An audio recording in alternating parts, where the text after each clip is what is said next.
Kuha tayo ng ano. Umiyak ng anak ko.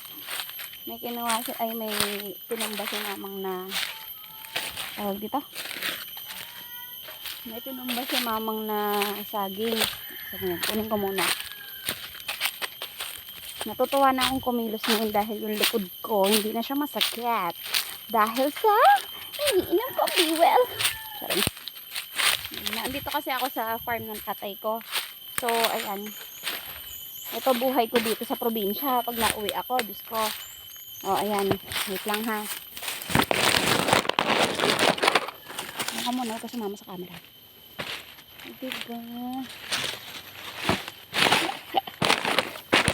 Dahil saging libre lang be. Saging.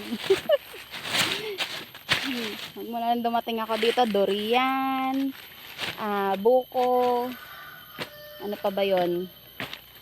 Ito, saging, marang. Ay, thank you Lord talaga. Salamat sa biyaya. Ito.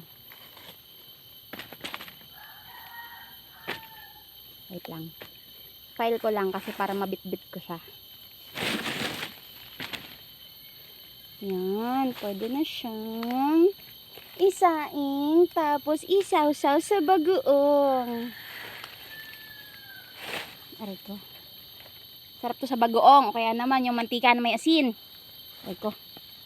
Yan, mga lamok, kinikis na ako. Okay.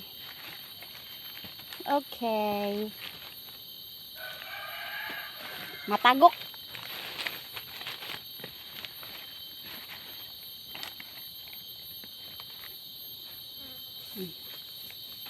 Matagok, matagok.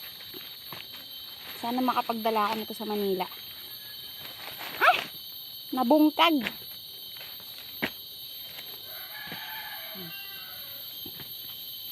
Ang ingay ng mga kulisap. Ay! Ayan. May biyosa.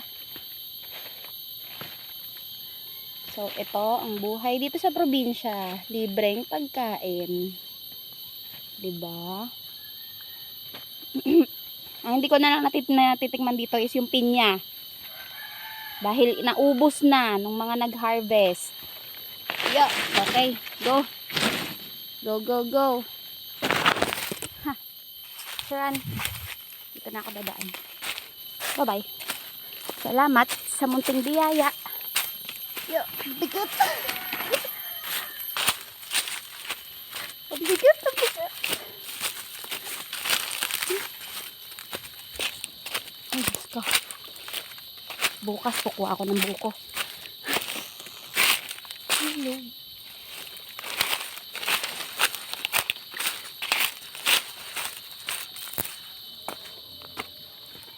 Kailangan kasi pag nandito ka sa probinsya, malakas yung boto mo.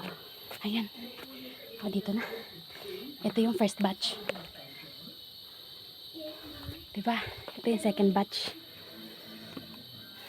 Ayan. Ayan yung buko. Pagod. Bye.